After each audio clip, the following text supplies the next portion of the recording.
Jonas, chapitre 1. La parole de l'Éternel fut adressée à Jonas, fils d'Amittai, en ces mots. Lève-toi, va à Ninive, la grande ville, et crie contre elle, car sa méchanceté est montée jusqu'à moi. Et Jonas se leva pour s'enfuir à Tarsis, loin de la face de l'Éternel. Il descendit à Jaffo, et il trouva un navire qui allait à Tarsis. Il paya le prix du transport et s'embarqua pour aller avec les passagers à Tarsis, loin de la face de l'Éternel. Mais l'Éternel fit souffler sur la mer un vent impétueux, et il s'éleva sur la mer une grande tempête. Le navire menaçait de faire naufrage. Les mariniers eurent peur, ils implorèrent chacun leur Dieu, et ils jetèrent dans la mer les objets qui étaient sur le navire, afin de se le rendre plus léger. Jonas descendit au fond du navire, se coucha et s'endormit profondément. Le pilote s'approcha de lui et lui dit « Pourquoi dors-tu? Lève-toi, invoque ton Dieu. Peut-être voudra-t-il penser à nous, et nous ne périrons pas. » Et ils se dirent l'un à l'autre « Venez, et tirons au sort pour savoir qui nous attire ce malheur. » Ils tirèrent au sort, et le sort tomba sur Jonas. Alors ils lui dirent « Dis-nous qui nous attire ce malheur. Quelles sont tes affaires, et d'où viens-tu? Quel est ton pays, et de quel peuple es-tu? » Il leur répondit, « Je suis Hébreu, et je crains l'Éternel, le Dieu des cieux, qui a fait la mer et la terre. » Ces hommes eurent une grande frayeur, et ils lui dirent, « Pourquoi as-tu fait cela ?» Car ces hommes savaient qu'ils fuyaient loin de la face de l'Éternel, parce qu'il le leur avait déclaré. Ils lui dirent, « Que te ferons-nous pour que la mer se calme envers nous ?» Car la mer était de plus en plus orageuse. Il leur répondit, « Prenez-moi et jetez-moi dans la mer se calmera envers vous, car je sais que c'est moi qui attire sur vous cette grande tempête. » Ces hommes ramaient pour gagner la terre, mais ils ne le purent parce que la mer s'agitait toujours plus contre eux. Alors ils invoquèrent l'Éternel et dirent, « Ô Éternel, ne nous fais pas périr à cause de la vie de cet homme, et ne nous charge pas du sang innocent. Car toi, Éternel, tu fais ce que tu veux. » Puis ils prirent Jonas et le jetèrent dans la mer. Et la fureur de la mer s'apaisa. Ces hommes furent saisis d'une grande crainte de l'Éternel, et ils offrirent un sacrifice à l'Éternel, et firent des vœux. L'Éternel fit venir un grand poisson pour engloutir Jonas, et Jonas fut dans le ventre du poisson 3 jours et 3 nuits. Jonas, chapitre 2. Jonas, dans le ventre du poisson, pria l'Éternel son Dieu. Il dit, « Dans ma détresse, j'ai invoqué l'Éternel, et il m'a exaucé. Du sein du séjour des morts, j'ai crié, et tu as entendu ma voix. Tu m'as jeté dans l'abîme, dans le cœur de la mer, et les courants d'eau m'ont environné. Toutes tes vagues et tous tes flots ont passé sur moi.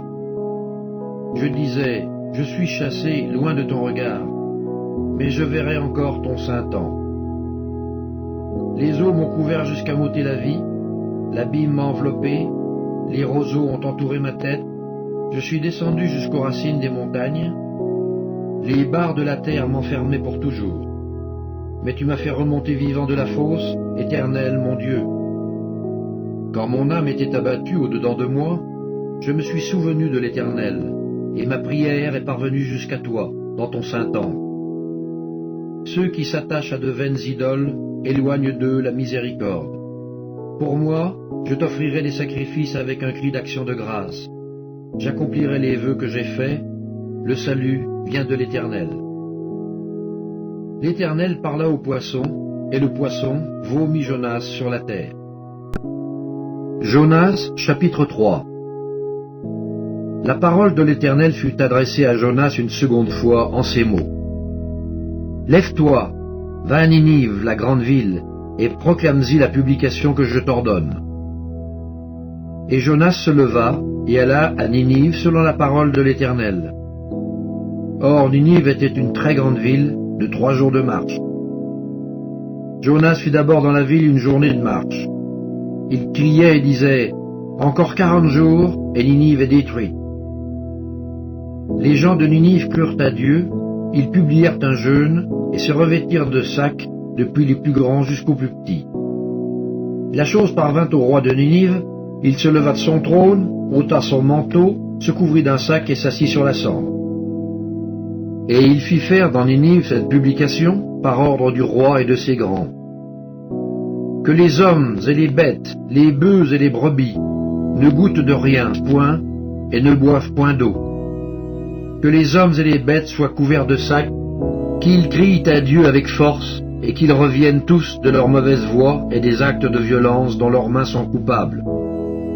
Qui sait si Dieu ne reviendra pas et ne se repentira pas, et s'il ne renoncera pas à son ardente colère, en sorte que nous ne périssions point.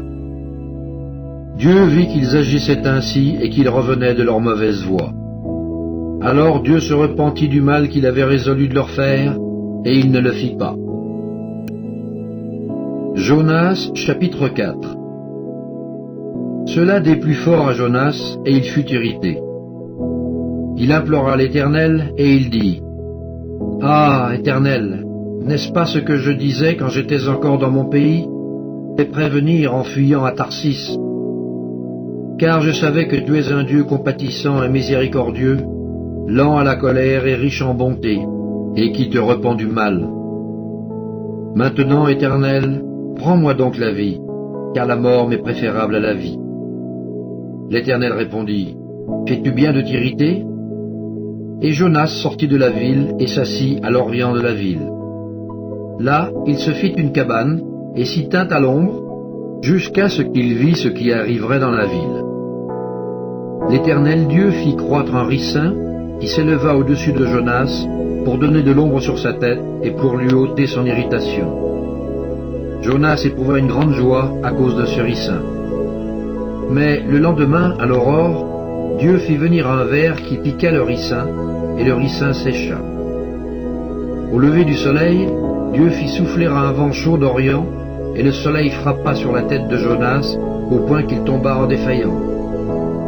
Il demanda la mort et dit, « Parle à la vie. » Dieu dit à Jonas, « Fais-tu bien de t'irriter à cause du ricin ?» Il répondit, « Je fais bien de m'irriter jusqu'à la mort. » Et l'Éternel dit, « Tu as pitié du ricin qui ne t'a coûté aucune peine et que tu n'as pas fait croître, qui est né dans une nuit et qui a péri dans une nuit? Et moi, je n'aurai pas pitié de Ninive, la grande ville, dans laquelle se trouvent plus de 120 000 hommes qui ne savent pas distinguer leur droite de leur gauche, et des animaux en grand nombre. »